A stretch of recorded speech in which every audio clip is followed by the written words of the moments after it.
Alright, what's going on YouTube? My name's Rich, otherwise known as DJ Pill, and I am here today to show you how to assemble a Roland MDS-12 rack from scratch. You see here we have everything taken apart here. We have a whole bunch of pipes, a whole bunch of clamps, we have a wire loom here. And pretty much what I'm going to show you today is how to assemble this thing so you get to look exactly like it would when it came right from the factory and right out of a new box. Alright, what's going on? Alright, we're going to, first of all, we have everything here. We have two straight two straight vertical bars. Then we have another two straight vertical bars here. Two are longer than the other, and they all have feet at one end. These are obviously your four vertical posts for the stand.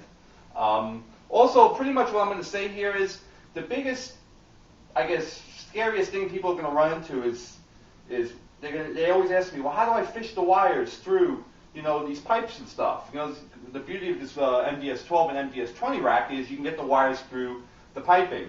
And I'm going to show you exactly how to do that. And the benefit of this video is, if you have an MDS-20 rack that comes with a TD-20 kit, assembling the MDS-20 is very similar to this because it uses the same exact T-posts here to fish the wires through. These pipes are a little bit different, but the idea is basically the same. And I might do an MDS-20 video maybe down the road. But first, a lot of this stuff is mounts, so we're going to take some of these mounts, we're going to put these away for now, because we're not going to need these until after we set the rack up. So I'm just going to put these over here so everyone doesn't get confused. We're going to put the cymbal mounts here. We're going to take the 4 L rods and the 6 clamps here. We're going to take these off and put these away. That pretty much leaves us with a long wire loom. We have the 4 vertical posts. We have three curved bars that are all about the same length. And we have one that's a little bit shorter. We have a straight bar that's for the snare. And then we have the T-clamps. And you'll see with the T-clamps here, some of the T-clamps have just the drum lugs in there, and 4 of them have it where you have this thing where you can actually loosen this. And the idea of this is you're going to be putting these clamps on the post where you're going to be able to move the, adjust the rack and make it either wider or more narrow. All right. All right. The next thing we want to do here is to get an idea. You're going to get confused pretty quickly, possibly, with this. And the best thing to do, the way I would do it, the way I assemble these, is we're going to move the wire out of the way because I'll show you what to do with the wire in a second. But you pretty much want to lay out the stand on the floor the way you think it's going to look set up. So pretty much you're going to have the two longer vertical bars are the 2 middle ones. They go like that. So basically, I'm just going to lay this out the way it's going to look. So you're going to have that. Then you're going to have the 2 shorter ones. Those are the outer legs. So those are going to go here. You have one bar that says Roland. That goes on the lower half. So I'm going to put that here. I mean, this is just getting an idea of, where things are going to go. Then you have another 2 bars that are approximately the same width here. One of them would go here, and then now you have a decision to make. And again, this is the beauty. If you have the stand disassembled, you have the beauty of saying, how do I want to set it up? Hey, Rich, I'm a lefty. And my stand showed up to me right-handed. Well, you're going to have to switch it to left-handed. So pretty much the way we want to work it here is, if you want to put the shorter bar on this side and the longer one on this side, so you have 2 floor toms. For this rack. The TD-12 only comes with 1 floor tom. You're going to want to put the longer bar over here. And here's your stand, that's going to look something like that. Approximately. Now, the locking bolts here, these are going to go where you're going to have movement. So you're going to have one here, because this thing is going to be able to go like that. You're going to have one for this, because that's going to be able to move that. You're going to have one for the snare.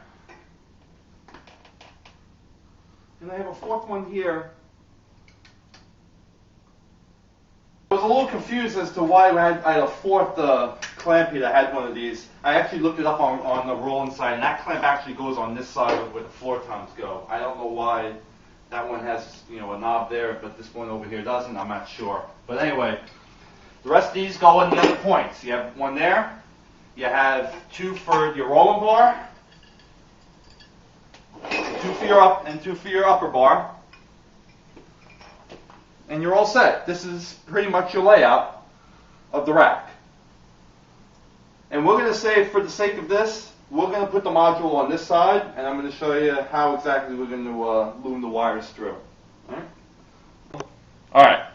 One thing to note about these T-clamps, it looks like it's a T, but one important thing to realize, and this can really get a little tricky when you're assembling. You got your lugs on one side, and you have your thing on the other. This is the vertical post where your post would go in, and this is the out where it comes on the side. You would think it's a right angle, but it's really not.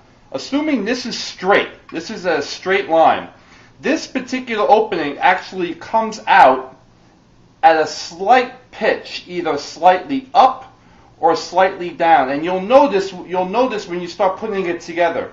In this particular case, the way I have it set up right now, this is straight, but you see this here, this is pointing slightly upwards in this configuration.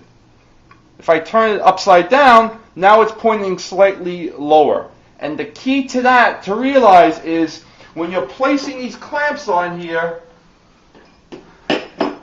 if it's coming from the leg and out, you face it in the slightly upward position. So this would be considered slightly up. This is slightly up. You don't want it slightly down and slightly down, because then your pipe is not going to look right. It's not going to be straight. It's going to have a strange arc to it. So you want slightly up, slightly up. This one here, slightly up, slightly up, slightly up, slightly up. This doesn't matter because that's a snare. And then slightly up, slightly up. All right, here's the wire loom. What you want to do is you want to take your wire loom, get it all nice and straight.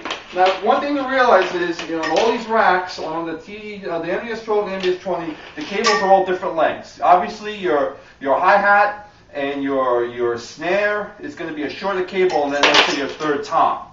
What you want to do is you want to take all your wires that have the straight ends, because these are the wires that are going to be plugging into the module. Get them all nice and even, because these are all going to be the same length. This is going to be your starting point.